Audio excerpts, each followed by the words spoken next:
The halls of the alien warship were cold and quiet. Only the soft hum of the engines filled the air. Commander Dren walked through the metal corridors, his sharp boots echoing on the floor. He was tall, strong, and proud. A high-ranking officer of the Kreuzer fleet. To him, humans were weak, noisy, and full of emotions. They were good for nothing in his eyes. But then, something strange happened. There was a knock at the steel door of his private chamber. A soft knock, not loud or rushed, just gentle and calm. He paused, confused. No one knocked on a Kreuzer commander's door. If they had something to say, they used the come link. If they needed something, they waited to be called. Another knock came. Still soft, still calm. He moved to the door and pressed the panel.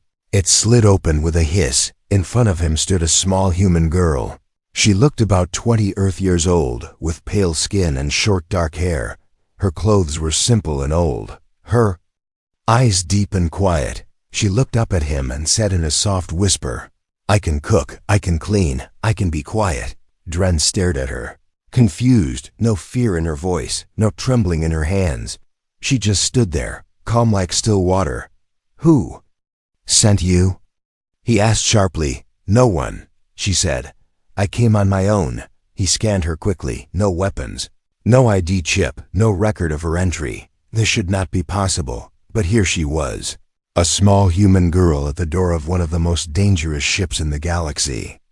Dren thought about sending her away, maybe even locking her up, but something about her made him pause. She didn't beg, didn't cry, didn't look weak. She simply waited for his answer. "Very well," he said. "You will clean my chambers."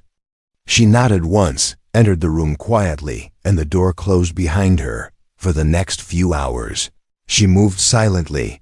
She cleaned the shelves, fixed the cloth folds, organized the data tablets.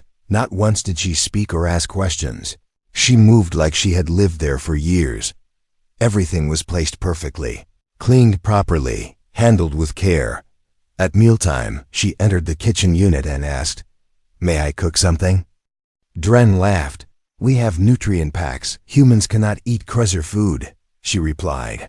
"I can cook something for you," he allowed it, curious. She used a few plant ingredients from Earth storage. Simple, natural, untouched. The smell filled the room, warm, sweet, and strange. When he tasted it, Dren froze. He had never tasted something like this before, not in all his years of service. His energy level increased. His mind felt clearer. He didn't say thank you, but she knew he liked it. That night, Dren watched her on the room's hidden cameras. She sat quietly in her corner space, not touching anything, but after midnight, she stood up and walked around. She whispered something to herself in a strange language. Not English, not Kreuzer. The audio scanner picked up soft humming, like an old song. Then she walked to the wall and gently touched the cold metal. The metal flickered, just for a second, like it responded to her touch. Dren narrowed his eyes. Humans could not do that. The next morning, he asked, "What were you doing last night?" She simply replied, "I couldn't sleep." He didn't press further. But now he watched her more carefully. She kept cleaning, cooking, and staying quiet. But the other crew members noticed her. "She's just a pet," they joked. "A soft Earth girl for the commander," some whispered. Dren ignored them, but deep inside, he started wondering, who was she really? Why was she so calm? And how did she get on his ship? That night, he walked to her sleeping space and watched her silently. She opened her eyes slowly and looked at him. Her voice was quiet again. "You're wondering why I'm here?" He didn't answer. She continued, "You'll understand soon." He turned away and left, but her words stayed in his mind. Something was not right. Something was about to change. And this human girl, this quiet girl, was at the center of it. Asterisk. The alarm lights flashed red across the corridor. 2 Kreuzer guards stood frozen, their weapons raised. But they weren't aiming at a threat. They were aiming at her, the girl, standing calmly in the middle of the hallway, holding a cleaning cloth. She had walked into a restricted engine bay by mistake, or so they thought. But when the guards shouted, She didn't panic, she didn't run. She just looked at them and said one sentence, "You don't need your weapons." The guards looked at each other, confused. One of them lowered his blaster, unsure why. The other tried to shout again, but his voice failed him. Something about her presence made the room feel heavy, like time had slowed down for a moment. Commander Dren arrived moments later, his boots loud against the floor. He pushed through the guards and faced her directly. "What were you doing here?" he asked. Her voice was calm. "I was cleaning," she said. "I saw the dust inside, and it was calling to be removed." Dren frowned. "Engines don't call," he said. But she just tilted her head slightly and smiled. "Maybe not to you." Later that day, the incident was marked as low risk in the system. But Dren didn't forget what he saw. He ran her voice through the ship's analyzer and found that her tone pattern matched a Crusher authority code, something only high-ranking officers used to give silent commands. But she was human. She shouldn't have that power. While the crew continued to treat her like a joke, Dren watched her closer. She cleaned rooms faster than programmed bots. She learned the Crusher written language just by glancing at the symbols. She didn't ask questions, but somehow she knew where everything was, and still, she remained quiet, polite, gentle, almost invisible. But there was one thing they all noticed. She wasn't afraid. She walked past warriors 3 times her size. She entered dark, humming engine bays without hesitation. She even cleaned Dren's weapon chamber, where human workers weren't allowed, and when she spoke, her voice was never nervous. It was as if she knew she belonged there, even more than they did. One evening, while she was preparing food in the ship's secondary kitchen, a young Crusher pilot came in, drunk on battle juice and pride. He laughed and mocked her. "Earth girl, what do you feed the commander?" "Love soup." She didn't reply. He slammed his hand on the table. "I asked you something, pet," he said. She turned and looked at him, not with fear, but with quiet warning.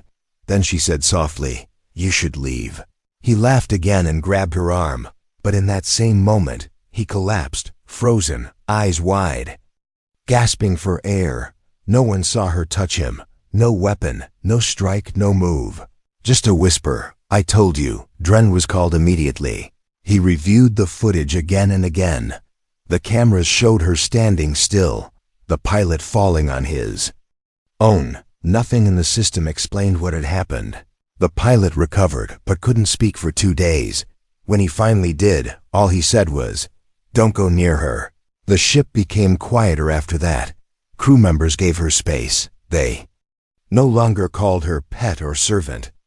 They just called her the girl, as if they feared giving her a name.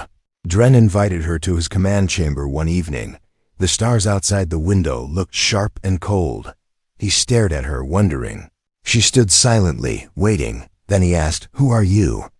She looked out the window and whispered, "Someone you forgot you needed." He didn't understand. Not yet. But deep inside, he felt a change, like the air in the room had shifted, like the metal of the ship had started listening to her instead of him. He walked her out of the room. She bowed slightly and left. But before the door closed, she turned and said, "Soon, Commander, you will understand why I'm not afraid." And then she was gone, walking into the shadows of the ship like a ghost, a soft wind through steel, a quiet storm that no one saw coming. The ship's lights flickered again. That was the 3rd time this week. Chief Engineer Kalvek growled and slammed the control panel. "Why does this keep happening?" He barked. No answers came, just silence, until a soft voice spoke from behind him. "Because you connected the relay backwards." Kalvek turned sharply. The girl was standing near the wall, holding a cleaning rag in one hand. Her eyes stared calmly at the wiring. "You didn't twist the red coil before linking it to the power line," she added. Her voice was quiet, not mocking, just certain. Kalvik stepped toward her. "You're a servant," he snapped. "You're not supposed to touch systems." "I didn't," she said gently. "I just noticed." And then she walked away without another word. Later, when Kalvik checked, The wiring, she was right, the coil was reversed. And it had taken him 3 hours to see what she saw in 3 seconds. Commander Dren heard the report and didn't say a word. He just sat in his command chair, eyes locked on the screen. It was happening again. She was doing things she shouldn't be able to do. And faster than ever. By the 4th day, she had read 3 Krezer manuals. By the 5th, she corrected a cadet's battle calculations. By the 6th, she translated a damaged message from an ancient Krezer dialect no human had ever studied. No one taught her, no one gave her access, and yet, she knew. Dren started wondering if she was human at all. He called her to the data center one morning. She stood in the middle of the glowing chamber, silent and still. "You're not just here to clean," he said. "No," she replied. "I'm here to remember." "Remember what?" he asked. She didn't answer. She just walked toward the central screen, tapped a few buttons, and suddenly, a forgotten map of the galaxy appeared. A version of the stars that had been lost in Krezer. Records for over 800 years. "How do you know this?" he asked slowly. "I saw it before," she whispered. "When?" She looked at him with eyes that felt too old for her young face. "Before I was born." The words didn't make sense, but they made him shiver. That night, Dren reviewed her DNA scan again. He had ordered a silent test 3 days ago. Now the results were in, and what he saw made him sit up straight. She wasn't fully human. Part of her DNA matched a species thought extinct, the Aran, a race wiped out by the Krezer themselves centuries ago. They were quiet, soft-spoken, peaceful, but they had something the Krezer feared, memory echo, a rare ability to store knowledge in blood, passing it from one life to the next. This girl was a descendant, a living ghost of the past. The next morning, he found her in the ship's library room. She was reading 2 books at once, one in each hand. She didn't turn the pages. They turned themselves, as if responding to her mind, not her fingers. "You're learning too fast," he said. She nodded slowly. "Because I don't want to forget again." He stared at her. "What are you planning?" She looked up at him. "Nothing yet," she said. "But they will come, and when they do, I need to be ready." "Who will come?" he asked. She didn't answer. Instead, she reached out and gently touched the table. The lights above flickered and dimmed. The air felt colder. The ship seemed to breathe. "You've seen them before," she whispered. "You just don't remember." And with that, she left the room. Dren stood alone. The ship hummed softly around him. For the first time in years, he felt small. He felt human. That night, he asked the computer to show the ship's logs for her movements. She had visited every important system room quietly. No alarms, no alerts. But everywhere she went, small things changed. Energy output improved. Systems stabilized. And one strange thing, the central core was responding to her presence. It pulsed in rhythm with her heart. That had never happened before. Not in Krezer history. In the dark of his quarters, Dren whispered to himself, "She's not just learning. She's unlocking us." The dreams returned, not to her, but to him. Commander Dren sat up in his sleep chamber, heart pounding. The dream was so real. Stars collapsing into fire, voices screaming in strange tones, and a child standing alone in the middle of it all, every night since the girl arrived. The dreams had become clearer, memories that weren't his, visions he had never lived. And always the same child, a girl with quiet eyes and a calm voice he didn't believe. In visions, the Krezer were logical, focused, exact, but this was something else. He checked the ship logs again. She was in the engine room, again, at 2:41 ship time, alone, silent, standing in front of the ship's heart, watching it like it was alive, and maybe now it was. Dren called her to the medical bay the next day. He told her it was a regular health scan. She didn't argue. She simply sat in the glowing chair and closed her eyes. The machine began to hum, scanning her cells, her blood, her brain, and then the screen turned red. Unknown pattern detected. It flashed. Her DNA was shifting, changing slightly, adapting. It was no longer fully human, nor fully alien. It was something else, something new. The medical AI blinked, confused. It could not identify the source. It could only say one thing clearly. Her blood carries memory. Dren dismissed the AI and asked her directly, "What are you?" She looked at him for a long time, then spoke softly. "You destroyed my people." His chest tightened. "We have destroyed many," he replied. "But I was never part of that." She nodded. "But your blood carries it," she said, "and mine carries the memory of it." She stood up and walked to the glass window. Beyond it, the stars moved slowly. "I am the last of them," she whispered. "The last echo of those who once lived in the light." He remembered the name now. Orin, long ago, the cruiser had fought a peaceful race known for strange energy patterns. Not violent, not powerful, but dangerous, because their minds remembered everything, even across lifetimes. So the cruiser ended them, or so they thought. "You're one of them," Dren said. "I'm more than that now," she replied. "I was born human, but their memory woke inside me." She turned and faced him. "My mother didn't know. My father left before I was born, but the voice in my blood never slept. I heard them whisper in dreams. I saw stars I never visited. I knew names I never learned." Dren tried to stay calm. "Why come here?" "To see if you remembered too," she said. "But you don't." She stepped closer. "But something inside you still reacts, doesn't it? The dreams, the thoughts that aren't yours, the ship feeling different. That's because you were there too, Commander. In the past." He shook his head. "That's not possible." But even as he said it, he remembered the voice from last night's dream, his own voice, crying out in a language long forgotten. "You're waking up," she said gently. "So is your ship." The next day, the core glowed brighter. The lights changed color. The ship began responding faster, smoother. The crew noticed. Some were excited. Others were afraid. Whispers began to spread that she wasn't human, that she wasn't alien, that she was something old, something that could either save them or destroy them. Dren walked into the chamber where she was meditating. He stood quietly for a long time before speaking. "Why show me this?" She opened her eyes. "Because you were one of the few who hesitated. Back then, you doubted the war, but you followed orders." He looked down, ashamed. "I don't remember, but your soul does," she said. "And now you can choose something different."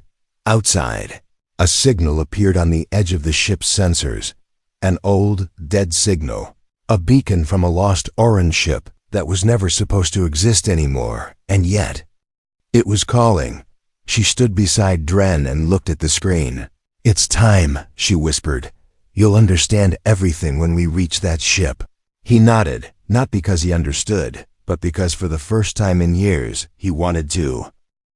The door opened by itself, not because someone touched the panel, not because of a code or command, but because she walked toward it. The ship felt her coming, and it welcomed her. Commander Dren watched from the upper balcony. He had never seen the ship respond like this, not to him, not to any living being. The chamber before them was known as Core Vault 7, a secret place locked for decades. Only High Command had access, and even they didn't understand it fully. But the girl, she didn't pause.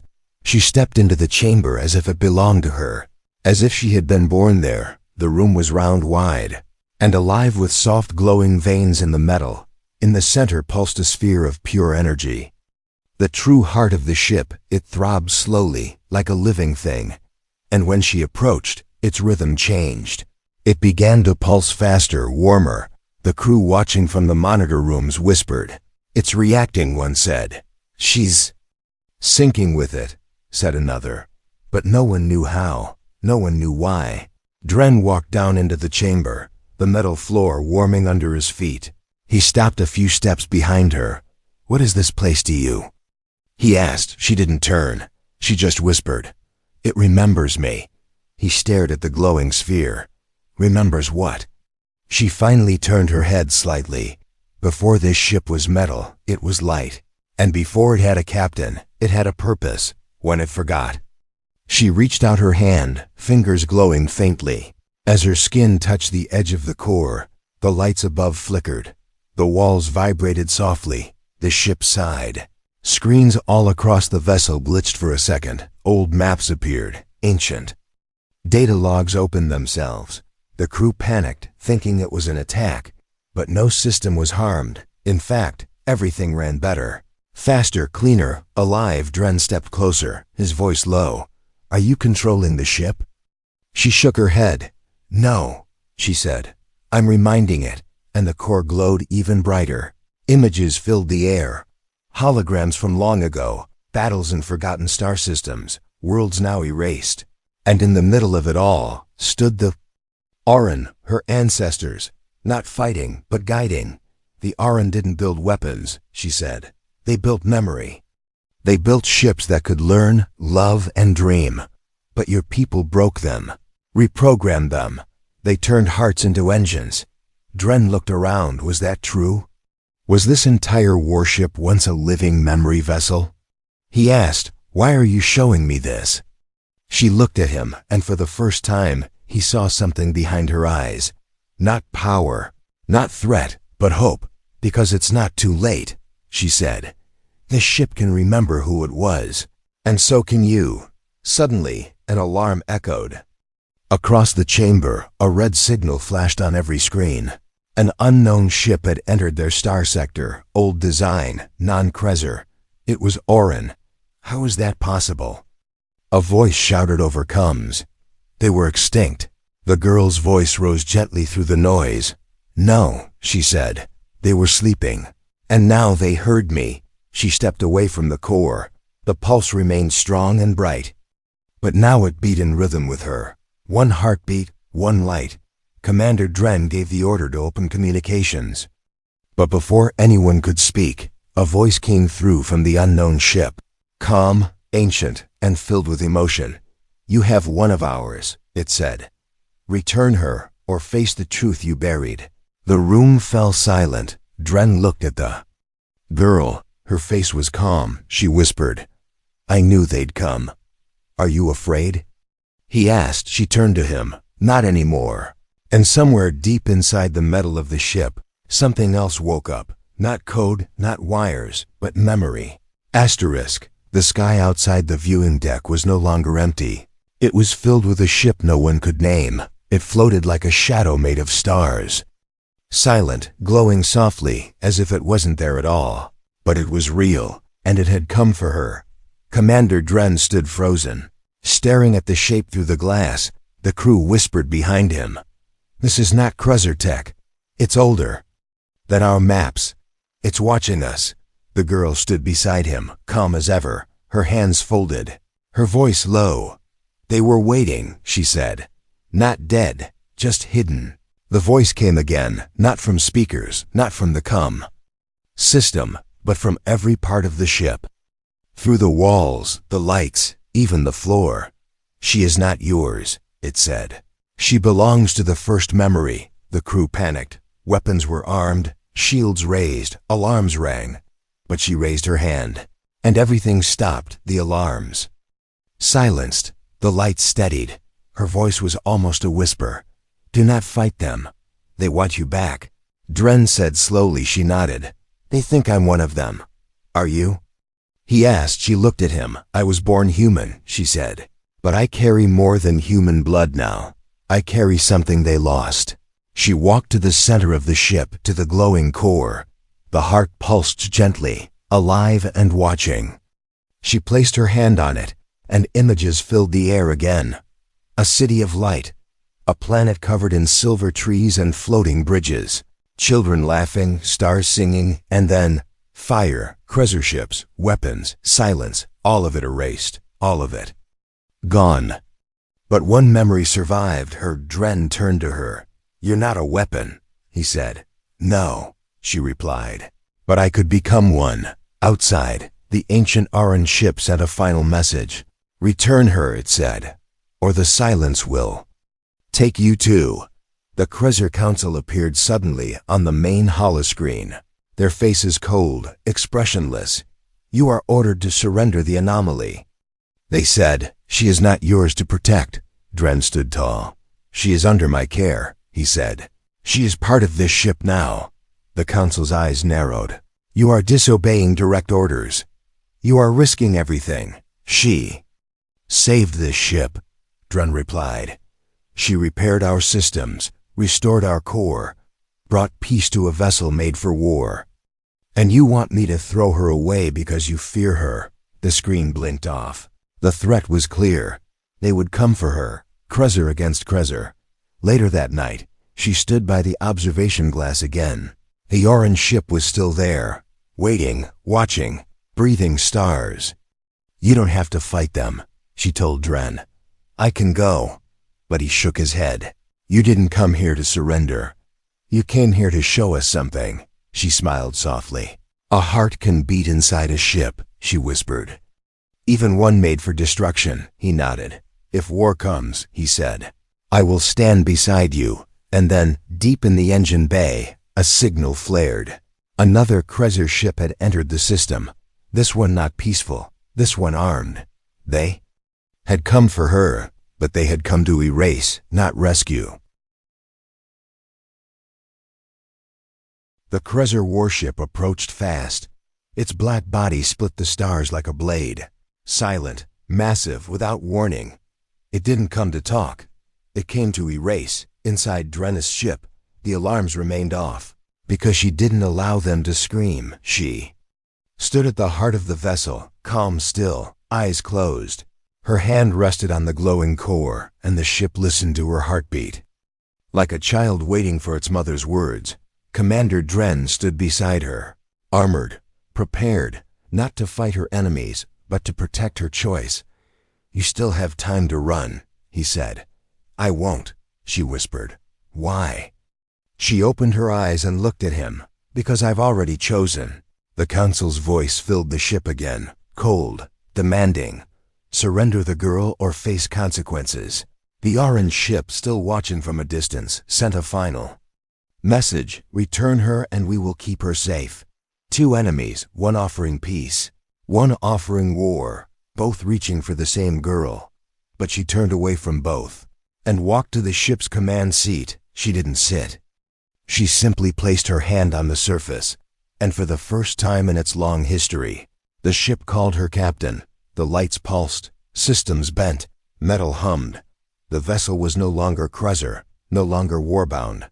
It was alive outside. The attacking warship launched its first strike. A beam of heat and death burst through space. Heading straight toward them, Dren shouted, "Shields!" But the ship moved before he finished the word. It shifted, not like metal, but like a living being. It twisted, danced, and absorbed the blast without a scratch. "She's part of it now." One officer whispered. "No," Dren said. "It's part of her." She raised her hand, and the ship responded. Its lights glowed gold. Its weapons stayed cold. "We won't fight," she said. "Even now?" Dren asked. She nodded. "They expect destruction, but I'll give them something they've never seen." And then she spoke to both ships, her voice not coming from speakers, but through space, time, and memory. "I was born human," she said, "raised on a broken planet, in a noisy world. I cleaned floors, cooked food, stayed quiet, because that's what I knew. But inside me was something older, something your wars could not destroy. A memory, a choice. I could be like you," she said. "I could erase, control, become a god to machines. But I choose something better. I choose humanity." The Krezzer warship paused. Its weapons charged, but uncertain. This was not how humans fought. This was not how threats sounded. The orange ship pulsed softly, waiting, still silent, still distant. And then she stepped into the ship's core, not walked, but merged. Her body turned to light. Her heartbeat became the engine's song. The ship transformed. Its cold steel turned warm. Its rough edges smoothed like water, and the stars around it shimmered, as if the galaxy itself watched in awe. Dren stood alone now, but he felt her everywhere, in the panels, in the lights. In the windless air, she had not vanished, she had become the vessel, and with her new voice. The ship spoke again. I will not be owned, I will not be feared, but I will remember. The Krezzer warship turned away, not in defeat, but in shame. The orange ship followed, not to claim her, but to honor her. Commander Dren walked to the window. He saw stars now not as targets, but as homes waiting to be understood. The crew slowly returned to their posts, no longer serving a weapon, but protecting a soul, and in the quiet that followed, the ship whispered to him. Only to him. Thank you for opening the door.